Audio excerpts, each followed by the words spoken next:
I have a note up here to stay close to the microphone, but I just wanted to explain my gear. It is the volunteer gear for the tournament. So there's a jacket. You'll see if you go to the course, and I hope that you do, that volunteers are wearing these red shirts and must-wear khaki and comfortable shoes. So I thought I would proudly display the Solheim name because I'm wearing it all week. And the course is fabulous, and again, I really do hope that you can go and attend the event.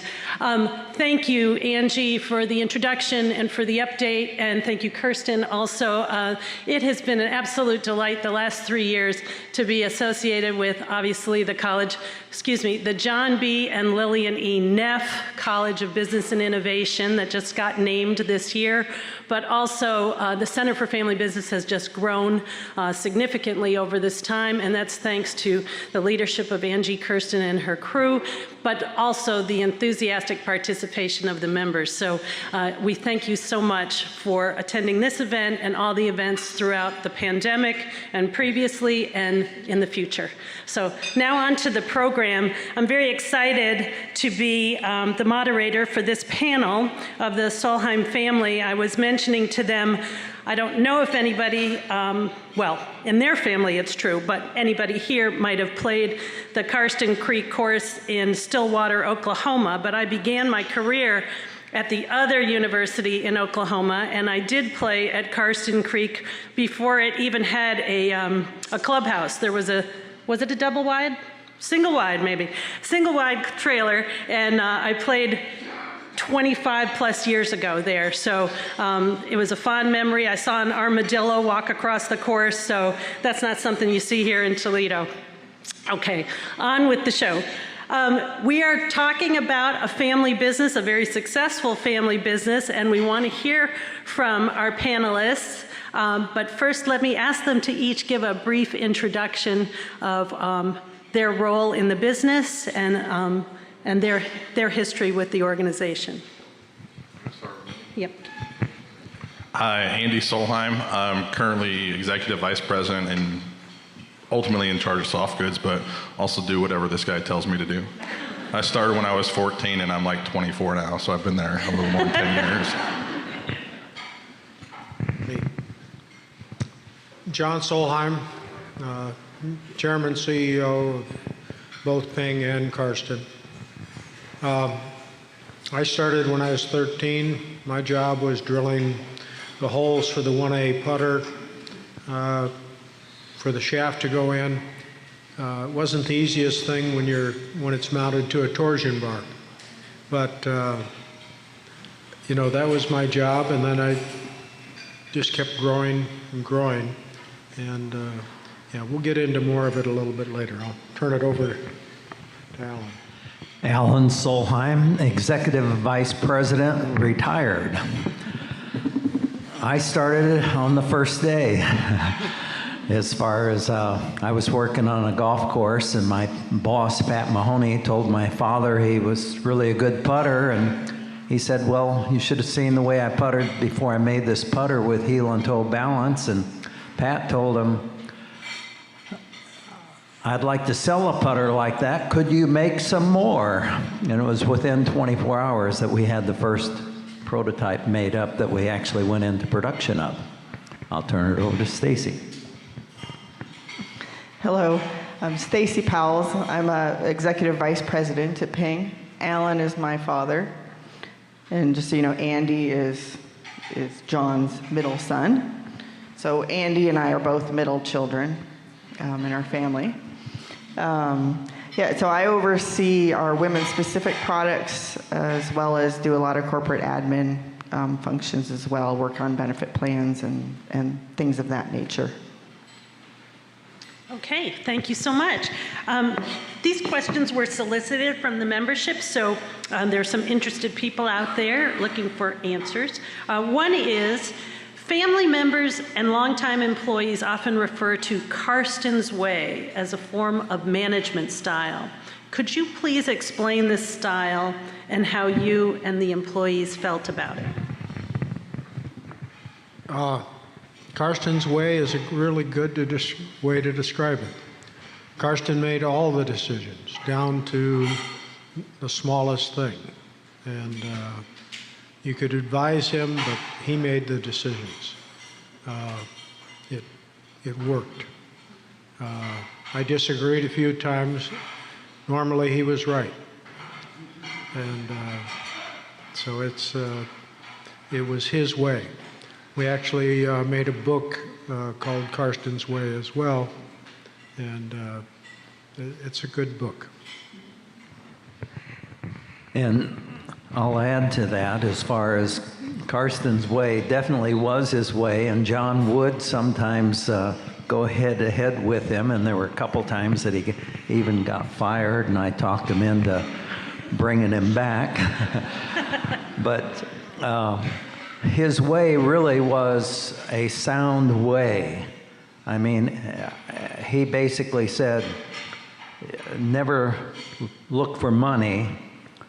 Do the best you can at everything you do, and money will take care of itself. But it was Karsten's way.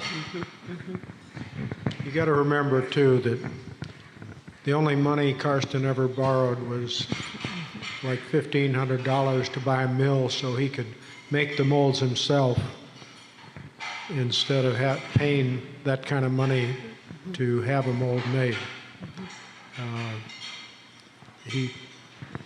Great thinker.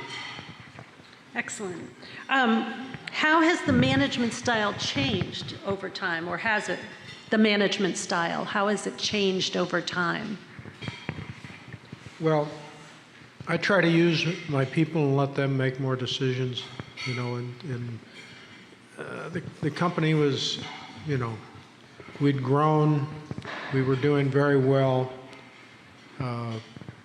You know, when I became president, we had a lot of subsidiaries. Other businesses, basically we had bought land from people, but there was a business going there, and we were going to turn it around. And the problem was that took time away from the family. That took time away from our main business. So kind of one of my first jobs was to unload some of those businesses. And to be truthful, I took too long doing it. But you know, we're on a real solid path today. I would say John's way is pulling the family together, getting them all involved, and he listens and he will go with things. It's still his choice, and he's like Karsten, makes very great decisions, but it's John's way now. Oh, yeah. I'd also say at some point you got to realize there's other people smarter than you, and so the business has gotten extremely large, and you bring in strengths that complement your weaknesses, and so by doing that you bring in people that they can challenge you and stuff, and ultimately it's our journey to shepherd the business and not necessarily make every single decision. So you bring in the right people to help, and you kind of shepherd it along the way. And because businesses, as they grow and grow, your time's limited, so it helps to bring in the best people. Excellent. Please tell us about the transition between Carson and John, how it happened, and what you would do differently now.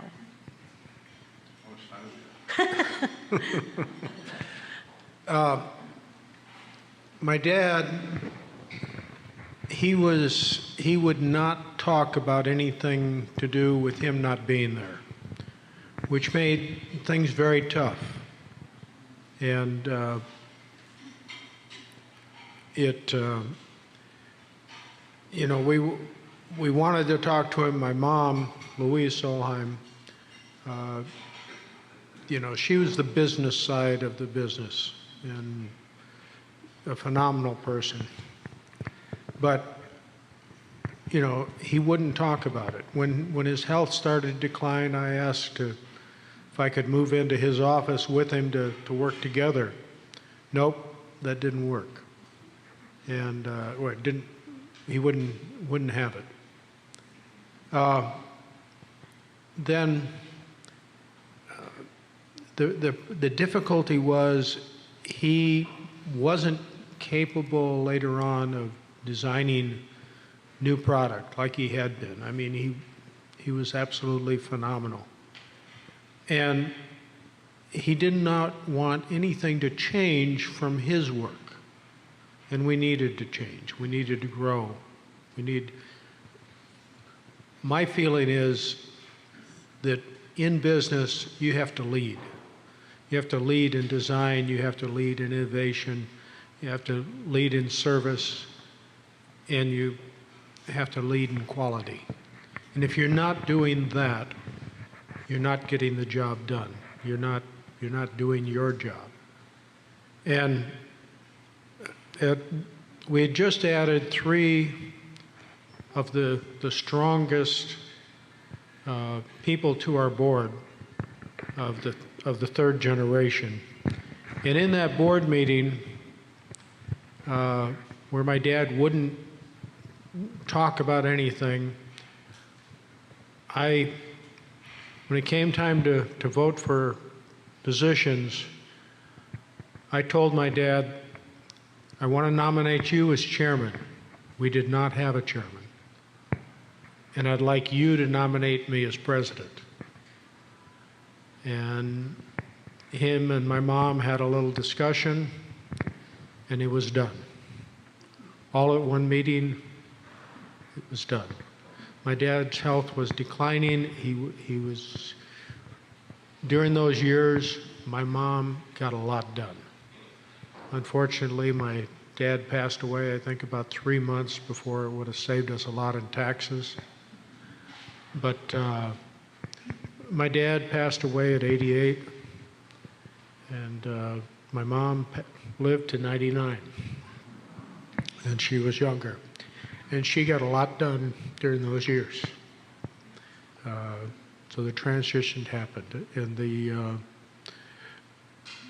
afterwards, you know, we kept my dad busy in engineering, doing some things that he enjoyed. The next set of irons, there was one that had his fingertips on it. You know, it was larger, it was what he wanted. So we took care of things. Alan? I would say that there was some planning early on. We hired a psychologist and a psychiatrist and made a family roundtable with my mother and father and all of us. And things were discussed. It was not discussed on who would be in the next role, but it was discussed at what qualifications and things would need to be. And certainly, I know I had thought about it. I mean, often the person that takes over is the oldest person, and my brother Karsten certainly was smart enough, but he was someone that would go into detail in more almost to an extreme, and everything was definitely his way. And I would say John was more involved and interested in the company from the very beginning. And when Karsten made the motion to make John as president, I was quick to second that motion. I was very much happy with that decision. Yes, Alan's comment afterwards, now we can get some things done. I just wanted to say there were some things that were done behind the scenes with some trusts that John wasn't aware of, that my grandmother had already, Karsten and Louise had already set in place, that John would have more voting shares, so that the transition would happen. They never talked about it. And so in bringing on the next generation, how is that coming along? How are you managing that? And actually, there's a second part of that question. Are you encouraging them to try other careers before they come into the business, or are they encouraged to join straight from school. Let's put it this way. The third generation wasn't required to go to school. Andy's got his bachelor's and a MBA.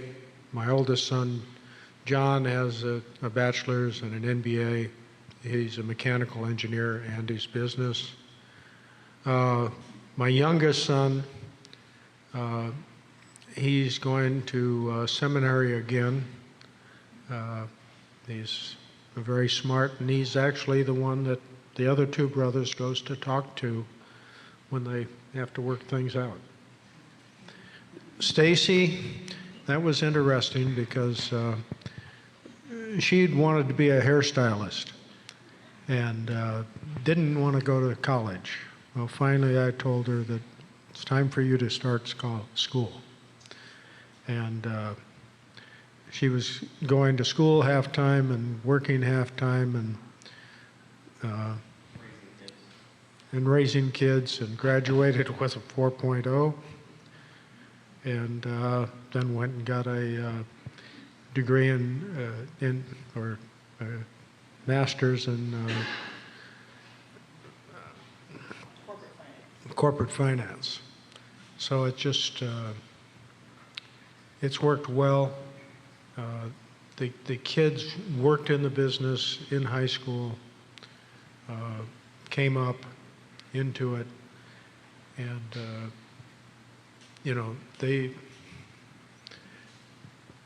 they're like me, and they're like my dad and my brother Alan. That it's them, and that's the way we want it. Third generation, fourth generation, we want them to have a little more schooling before they come. We'd like them to work someplace else too. I would say with Stacy, as far as she had told me that she wanted to take a year off after high school and work, and after that year she would go to college. But at the end of that year, she said, "Dad, I love my job too much. I want to keep working." But she did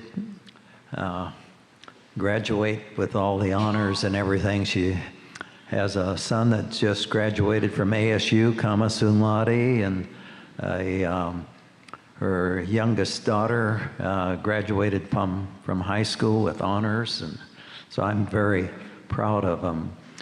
But I would say early on, I wanted all my kids in the golf business.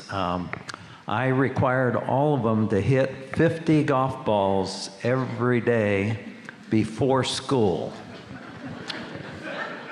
Yep. I'll end with that. I don't think there was ever any pressure to join the family business. It was more kind of, it's always what I thought I was going to do. It was fun working summers, and you just kind of get that passion. And if you look at third generation, there's probably half of us that are working in the family business, and the other half are kind of pursuing their own interest.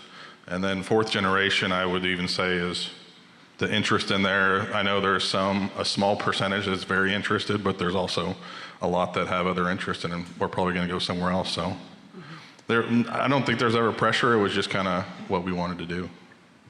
Nice, nice. Switching gears a little bit, can you talk about how the core culture of Ping is integrity? How that became the core value? Well, there's only one way to do things, and that's Karstens' way, and that's you do it right, no matter what, and sometimes it costs a lot more, but it's going to pay off in the long run. And the only difficult is once in a while you have an employee that decides he doesn't want to do something right, and then it ends up usually costing you quite a bit. But we want to do the best thing we can, and we want to lead. We want to lead an industry that's very competitive, and you know, we're a family-owned business. The others are corporately owned, and we beat them. We enjoy that. I would say with Karsten, the Bible was a very important role, and he especially loved Proverbs because he would tell us that Proverbs is full of instructions on how to run a business. For instance, it talks about partnerships and problems. Doesn't say not to go into partnerships, but for that reason, he didn't want to take on other partners, and he looked to Proverbs for guidance. He always wanted to do the best in everything that he did, and he would want to have it to where other people would look up to it and want to follow a way of integrity, and he wanted us to follow in that path. I'd actually say it makes things a lot easier in some circumstances too. We're in an industry right now where there's supply chain issues all over the globe.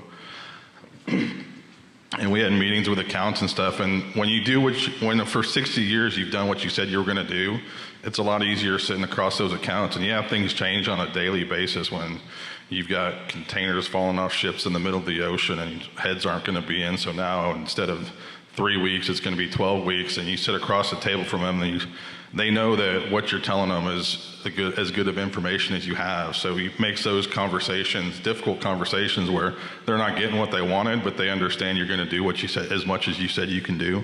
And those conversations are a lot easier than, I say it's hard times, but right now, but it's golf business is booming, so it's a balance of, yeah, it's really hard because we're not delivering in 48 hours like we are, but we're selling everything we can make. And part of what Karsten put in place was, with the integrity, was making sure new product as it came out that was better than the previous, and not just to throw new product out on the marketplace. And I know John has continued that, along with John Kay and his son, making sure anything we come out with, it has to be better or it's not going to come out to market. And that's just part of the integrity that we're part of. Question here for John. You see life as being a lot like golf. Can you elaborate on that? Say that again. Life is being a lot like golf. Yeah, it is. You got to play the ball where it lies. Doesn't matter whatsoever how you got there. But if you let that thing that got you there bother you, you're not going to make your best decision. So wherever you are in business, wherever you are on the golf course, it works the same. You've got to totally concentrate on what you're doing and hit the best shot you can for the long run. Which means on golf, you may not go for the hole, you may go to land it to be at the right place to make the putt rather than trying to hold that shot out. But in business is the same, and life is the same. You got to hit the best shot. Well said. We know you were the driving force behind the Solheim Cup, and can you tell us how that came to be? Yeah, it's kind of interesting, the early days, because we were co-sponsoring 4 events on the LPGA Tour, so we were really the most helpful company to the LPGA. And let's put it this way, my father and my mother always believed the ladies really weren't looked after the way they should be on the golf, in golf. And they wanted to make a difference, and they were. But then Bill Blue came to us and talked about this event that would be like the Ryder Cup, Europe against the United States. And we absolutely loved the idea. But they asked us to do 2 events. And I pulled my dad over to the other side of the room and said, if we do 2 events, they'll take it away from us. You know, we'll lose it on the 3rd event. And my mom joined us, and I commented what I'd said, and she said 10 events. That's like 20 years. And that's what we went back with. And, you know, I never signed the papers for the dollars that we were going to put into it, because 20 years out, it seemed like some pretty high numbers. It kind of scared me. Well, my dad spent in the 3rd year that money that I was worried about 20 years from now, because he wanted the people to realize and see the ladies on television. And so we were buying TV time, network TV time for the event. And we had to sell the advertising to fill in. So a real devotion to it, and to see what it is today, it's just absolutely wonderful. And we're going to stay involved a long, long time. I think John said it very well. Yes, yes. So now our last question from this list of questions is, what is your favorite part of the Cup or the festivities? Well, the neat thing about the Solheim Cup is you're not protecting your score. Okay, you have to win that hole. So you're hitting shots that you wouldn't try to make in a normal round. You'd be trying to putting yourself in position so to save the score, you wouldn't be going for it. Well, in match play, you've got to win that hole. And that's what makes it so fun. And I mean, the first event, the Europeans were hitting it inside the Americans all day. But the Americans would drop the putt from outside. And when you have to match a putt, it was, you know, they didn't make it. So, but then the second event was at Dalmahoy, Scotland. And the first 2 days, all but one match went to the 18th hole.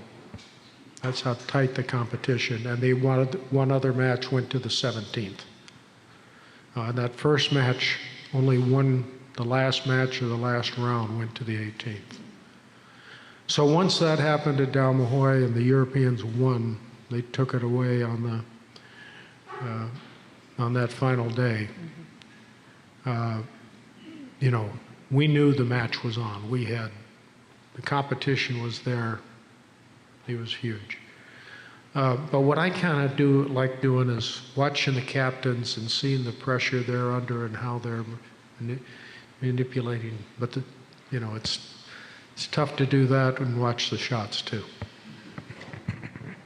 I would say the best part is definitely the last day. I mean, both in the Solheim Cup and the Ryder Cup, being out there on the course and watching the players and the concentration that they're going through when the match is close, on how you can see in their expressions their desire to win. And sometimes it's like a turning of a switch. All of a sudden they have just really turned their concentration on, and that's so great to see. And I might say also that the Ryder Cup is really the old-fashioned version of the Solheim Cup. The reason I know that is because it's played without any lipstick.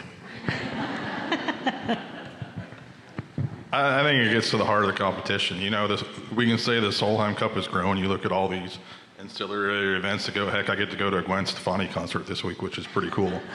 But when it comes down to it, it's the competition of these ladies. It's unbelievable, and that's what it ultimately is two continents, two countries, whatever you one country, one continent, however you want to look at it, coming together and playing some unbelievable golf. And like you said, in stroke play, it's playing for the whole thing, but this is match play. It's like YOLO, you only live once, and try to hit the best shot from wherever you are. So it makes it even more exciting.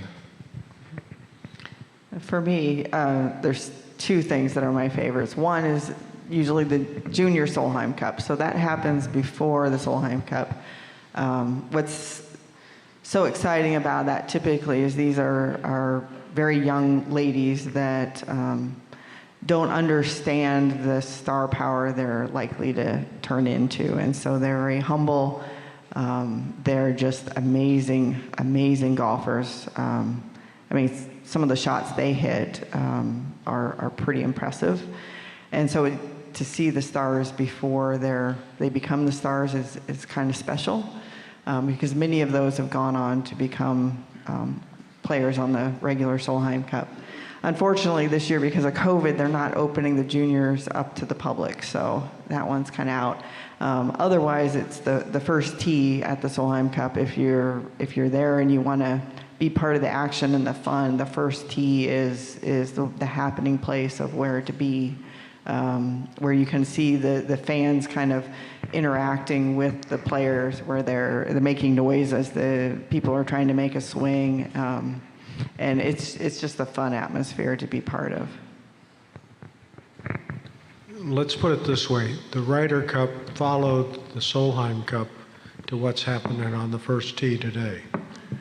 You know, going back a little history, we were over in England, well, we've never played the Solheim Cup in England, probably Scotland. And some of the gallery wrote music to songs like the Yellow Submarine and things like that, and started singing it at the first tee. And it just was unreal. It was a lot of fun, but now the Ryder Cup's copying us. We love it.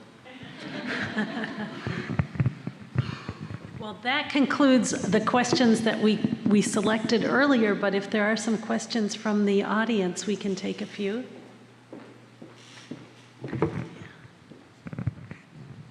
Actually, while I have the mic, we wanted to ask, how did you come up with the name Ping?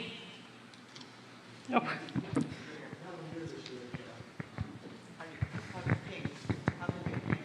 Okay. I had said that when Pat Mahoney had told Karsten that he'd like to sell a putter like that, he also told him that if you could make a putter that would roll the ball, you'd sell 1 million of them.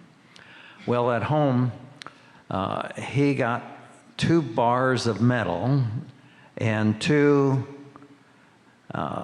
square chunks of steel, and I believe it was Chuck Adelsberger, an employee at General Electric at the time, which my father was working for, had him weld them together and put a torsion bar on the bottom to connect the shaft to it. You can think of 2 sugar cubes and 2 popsicle sticks. The popsicle sticks would be for a right hand or a left hander, so it would work either way. But that torsion bar at the bottom, it was connected to the bottom, and the putter was really like a tuning fork. And it wasn't until that Chuck Adelsberger brought that putter over, and my father went into the garage and put a shaft in it, didn't epoxy it in or anything, just put it in, and he put a ball down, and it went ping. And he said to my mother, listen to that, listen to that. He was putting on the rugs upstairs, and he says, it went ping. I've got a name for my putter. And my mother said, that's nice, honey. Sit down now and eat dinner.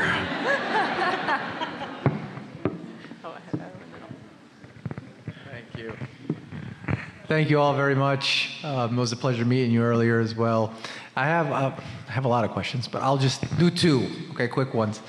One for Stacy in this post-COVID kind of setting in terms of employees and keeping employees, retaining employees, and employees wanting, I feel like, different things now than they did pre-COVID. A lot of small businesses like myself are having a challenge keeping employees and finding them and things of that nature. Just wanted to see if you could speak of that challenge in terms of if you're creating unique kind of benefit packages or something different now that, it's kind of post-COVID, or what are some of the things you've been doing? And then the second question is for John in regards to equipment.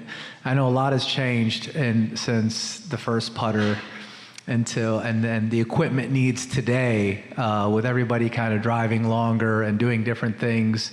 What, I guess, challenges has that kind of have you been faced with in terms of the changing needs of the equipment that people desire, the players desire today?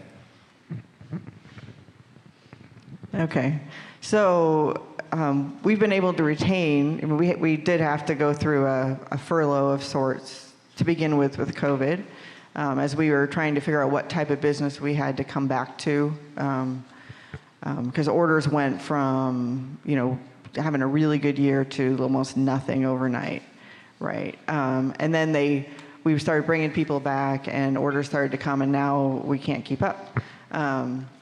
Which is a wonderful, wonderful problem to have. So we've been able to retain our people, and it's been hard to get extra people to help with the increased demand that we've been dealing with. And so we actually took a lot of lead from John Kay, John's oldest son, where he started helping in production, and we were like all hands on deck. So anybody, in the past, we've done that before, where it's people that have come up through production and we've asked them to go help again in production. But this time it was anybody, if you're willing, we will train you. And so how much time can you give to production? So we were working as much as we could, basically doing our regular jobs, and then also trying to go help in production and work Saturdays and so on. We try to stay away from Sunday work, so we've been trying to honor that tradition, but we've been able to do quite a bit there. And then we've been having quite a few people, as far as also retaining, doing a combination of working from home, working in the office. And the fact that we called people back to work as far as we need help in production actually brought more of our office people back into the plant, because they obviously had to be there in person to work production. So that actually helped us a lot with our transition of back into the office. And right now, I think it's like, we're asking people to at least be 2 days in the office. A lot of people are doing 3 and 5, but it depends on the job and what they're doing. We didn't come up with a big package to entice people, but we've got lots of work, and it's more of we're all together and holding hands and trying to do the best we can.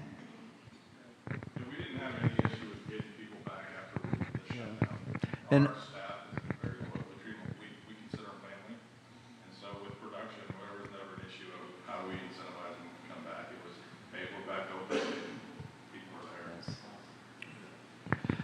I might say that we had an awful lot of the employees, when they come back, take a 25% cut in pay, and there were some that, like John and Stacy and all, that went totally without any pay. We had actually qualified for a $25 million loan, but one of the things my father was that, in the Bible it says to owe no one. And we didn't want to do that. Because of that, we did not have to borrow money. We made it through. But not only did we give them the back pay later on, we gave them over a couple $1,000 bonus each. Yeah. One thing, we have a lot of longevity in our employees. We have, that's one of the things that's bugging me, being 75 and still very active, and seeing these long-time employees that have been with us 30 or 40 years, and they're retiring on me.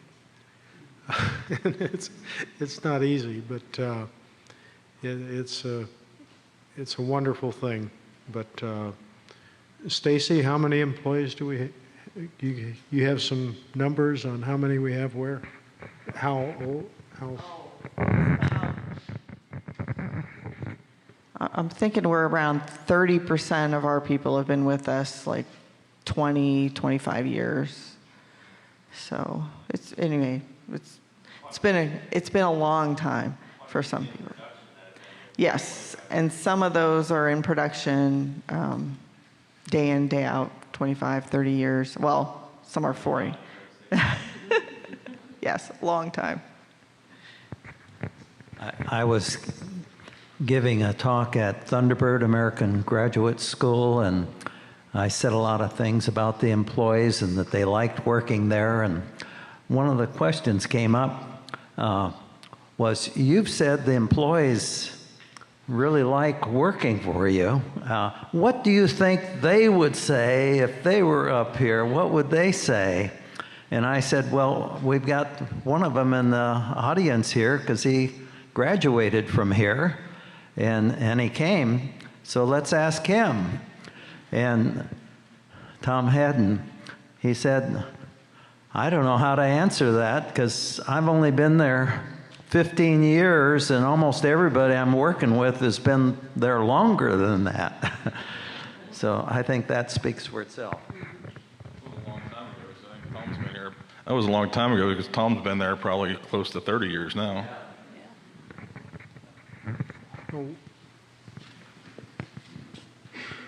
Yeah.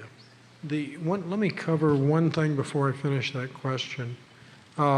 With John Kay, I'm trying to bring him up, and 10 years ago or so, he decided it was time for him to take over. And so what I did, I sent him to Japan for 2 years. And he ran our Asian operation over there. He learned a lot. And 3.5 years later, I had to call him up and tell him it's time to come home. He really enjoyed the life over there and what went on.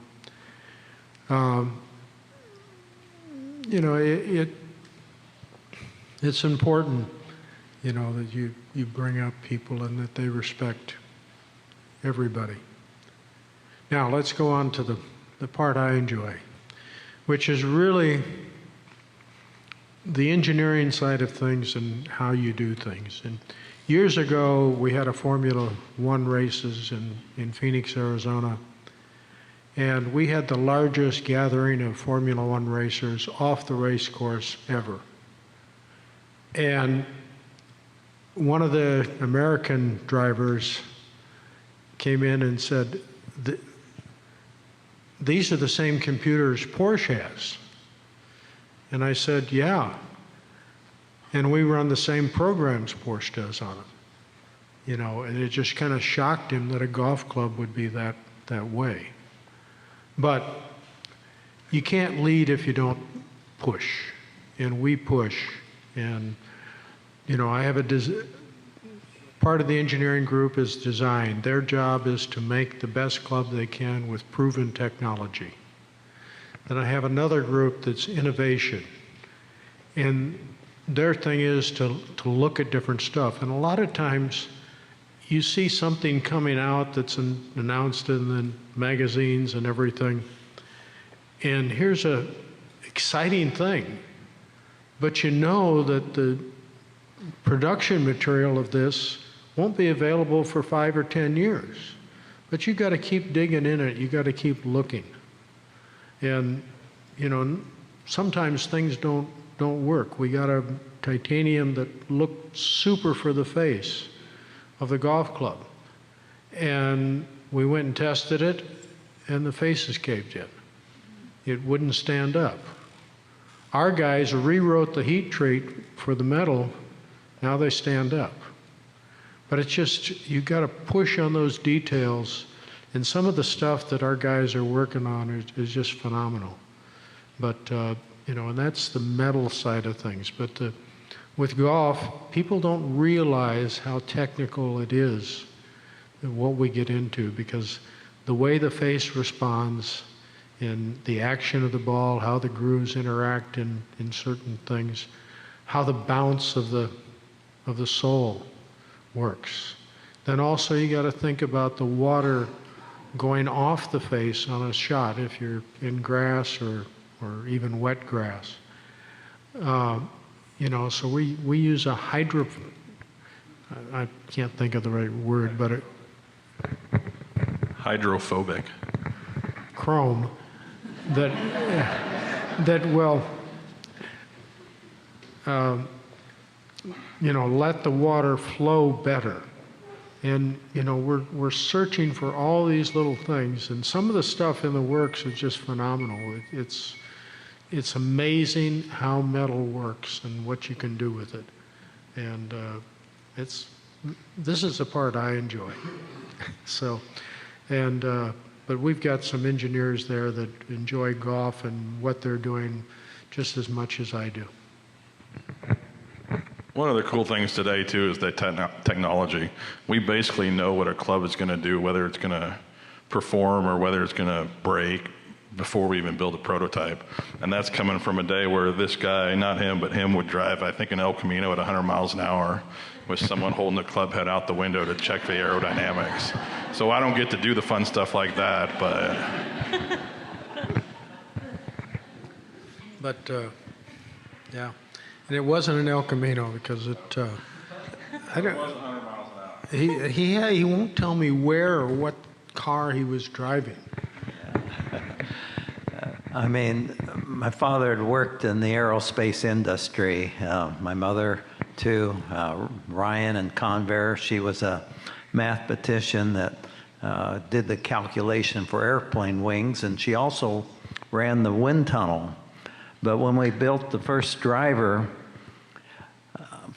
we didn't have a wind tunnel to test it in, so my father would have me drive the car at exactly 100 miles an hour because he knew that a golf club got up to 100 miles an hour. And he had like a fishing scale, but it was what they actually use in a wind tunnel to give what the pressure is and the resistance. And he would hold it out the window and see what the resistance was, and then we would go out and repeat the thing, and he'd change the shape a little bit and do it again over and over. But how many kids get to go 100 miles an hour in their car with their father in the car? Still no car. No location. Yep. Here, we got another one. We have time for another one? Two quick questions. But first, I want to thank you all for taking the time out of this busy week to talk to us. Pam and I, we lead a fourth-generation family business with a fifth generation in the business. And I just find it fascinating, whether it's a huge golf club corporation or a corner grocery store, to hear about family businesses and what they've been through. So anyway, thank you very much. My two questions is, one, you mentioned the fourth generation. Is there any formal policy of what they need to do to join the business if they're interested? And the second question is probably for John Kay. I can answer for him. We were just out at Inverness a couple weeks ago. My wife got fitted for new clubs. She chose new Ping irons and hybrids. So I'm just curious, since you brought it up, what is the lead time on something like that currently? Thank you. If you have an order number, let me know. But I think depending on what it is, I think we're a minimum of 90 days right now. And so what was the other question? Fourth generation. We did just, I think, initiate, whether it's formal or informal, we've told the fourth generation that aren't working that they need to go get experience at least 2 years somewhere else before that. There's kind of a little bit of a gap between like the older fourth generation and the younger fourth generation. So we've got a few that are coming out of college right now that have been given that suggestion. I would say it's more of a suggestion, but if I look back on my career, I think it would have been kind of cool to get some outside experience. I'm not saying I'm disappointed where I am now, but it would be nice to have a different perspective of what else goes on out in the world. So. Okay. One last question? I'm just add one little thing to that. We do find it would be very beneficial for the people while they're going to school. So if they're in high school or if they're in college, to do an internship, find out what they're interested in, to try to help determine what path is the right one, because it's very hard for the young folks to know what they want to do with their life, not having done it. So we do try to encourage them to come in, do an internship, and find something that they might be interested in. And then this new policy that's still probably in an informal stage is more encouraging. Once you get that college degree, go work somewhere else 2 years or so. But we've also kind of told them if they want to come in and work production, we have no problem if they do. But if they want to, move up in the business, it would be good for them to work somewhere else. I might add, we do things together, get together around Christmas time. But for instance, a couple months ago, we took a cruise with all of our family members so that each one is getting to know each other, and the fourth generation, third generation, everyone gets along great. Thanks. Fourth generation is kind of We've got, let's see, in our generation, what's there, 10 of us, 10 grandkids? And the fourth generation, which we call them great grandkids because we start with my grandparents, there's 40 some. Yeah, I've got 2 cousins that have 9 kids apiece, so they kind of boosted that number a little bit. Just a quick comment. That cruise was a 2-hour cruise. Dinner cruise. Yeah, it was a dinner cruise.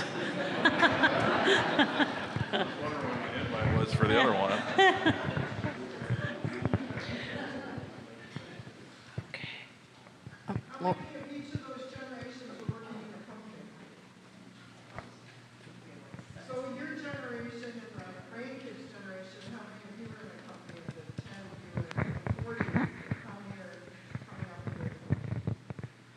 Well, right now, I believe we have around 17 family members working in the business. We've got 2 retired of the second generation. It gets a little convoluted with our numbers, so I'm like, I have to go through the family trees and start counting, and I don't want to do that in front of everyone but that's the way I keep track. Yeah. It comes and goes. Yes, for third generation, 7 out of 10 of us are working in the business. If we add the husbands, that adds another 2. Or it was more for a while, but yeah, my husband was working for us. I did make him come back though, and it was real busy this winter. Once he saw me getting up, working Saturdays, he's like, okay, I better go in too. And how are you going to decide who gets what roles? Who's going to take over moving forward? Is there some sort of path people follow to know? I heard what you said about being in the boardroom and telling your dad, make me president, but how is it going to happen for the next generations?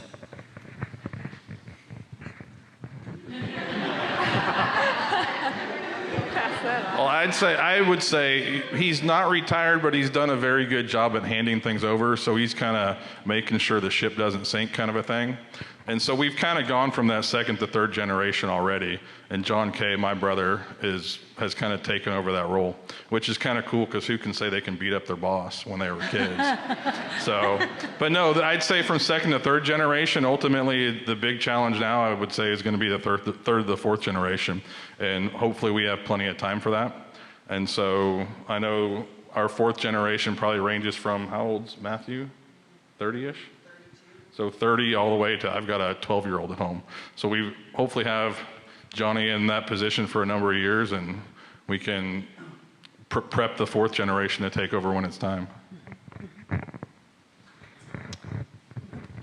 Okay, I think that concludes our program for today, and we want to thank the Solheim family for taking the time and for sharing their story with us and for us learning all about how they've succeeded, and thanks to the grandfather who's no longer with us. And thank you for the founding of the Solheim Cup, which we're all going to enjoy this week, and we're so glad that you're here to share it with us.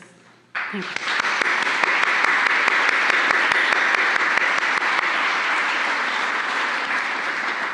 I just want to thank you because this has been very enjoyable, and it's good to stir the mind too for thinking about some of these things, and really appreciate all the questions and you all being here. This is great. Thank you. Thank you.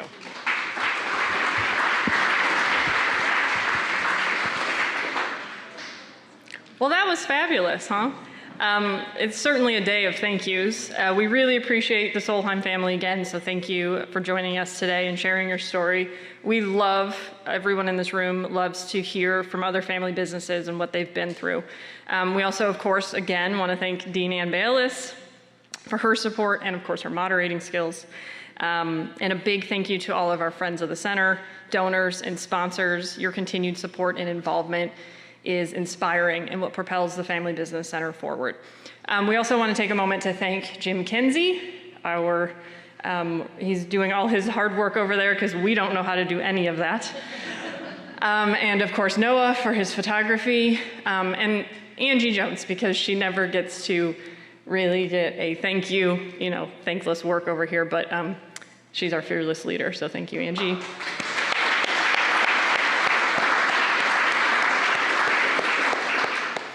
And as a token of our appreciation to the Solheim family, we wanted to give you a little goodie bag. It has a bunch of Toledo treats to remember us by, and many of which are our members' products. So enjoy. And I got most of them from that nice store. Yeah.